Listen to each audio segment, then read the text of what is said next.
ಎಲ್ಲ ಬಂದಿದ್ರು, ಎಲ್ಲ ಶಾಸಕರು ಇದ್ರು. ಆದರೆ DCM ಶಿವಕುಮಾರ್ ಅವರನ್ನ CM 1-to-1 ಮೀಟಿಂಗ್ಗೆ ಕರೆದಿಲ್ಲ. ಯಾಕಿಂಗೆ ಅಂತ ಪ್ರಶ್ನೆ ಕೇಳಿದಾಗ ಹಲವು ಕಾಂಗ್ರೆಸ್ ನಾಯಕರು ಮಾತಾಡಿದ್ದಾರೆ. ಕಾರವಾರದಲ್ಲಿ ಸಚಿವ ದಿನೇಶ್ ಗುಂಡೂರಾವ್ ಈ ಬಗ್ಗೆ ಏನು ಹೇಳ್ತಾರೆ ಕೇಳಿಸ್ಕೊಳ್ಳಿ. ನೋಡಿ, CM ಅವ್ರದೇ ಪ್ರತ್ಯೇಕ ಪ್ರೋಗ್ರಾಮ್ಸ್ ಇರ್ತದೆ, DCM ಅವ್ರ ಪ್ರತ್ಯೇಕ ಪ್ರೋಗ್ರಾಮ್ಸ್ ಇರ್ತದೆ. ಎಲ್ಲ ಪ್ರೋಗ್ರಾಮ್ಸ್ ಅವ್ರು ಇಬ್ರು ಒಟ್ಟಿಗೆ ಇರಬೇಕು ಅಂತ ಏನಲ್ಲ.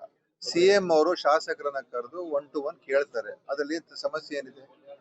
CM ಅವರು ಎಲ್ಲ ಶಾಸಕರನ್ನ ಕರೆಸಿ ಏನಪ್ಪಾ ನಿಮ್ ಜಿಲ್ಲೆಯಲ್ಲಿ ಏನಿದೆ, ಹೇಗ್ ನಡೀತಾ ಇದೆ, ಏನ್ ಸಮಸ್ಯೆಗಳಿದೆ ಕೇಳ್ತಾ ಇದಾರೆ.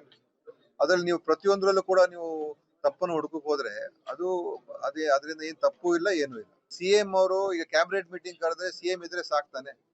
ಅಥವಾ CM ಅವರು ಚೀಫ್ ಮಿನಿಸ್ಟರ್ MLA ಕರೆದು ಕೂತ್ ಮಾತಾಡಿದಾಗ ನೀವು ಅದನ್ನ ಸ್ವಾಗತ ಮಾಡ್ಬೇಕು. ಯಾಕೆ ಶಕ್ತಿ ಪ್ರದರ್ಶನ? ಇದು ಜಿಲ್ಲಾ ಸಮಸ್ಯೆಗಳು ರಿವ್ಯೂ ಮಾಡೋದಕ್ಕೆ ಅವ್ರು ಕರೀತಾ ಇದ್ದಾರೆ, ಏನಿದೆ ಅಂತ ಕೇಳ್ಕೊಳ್ತಾ ಇದ್ದಾರೆ.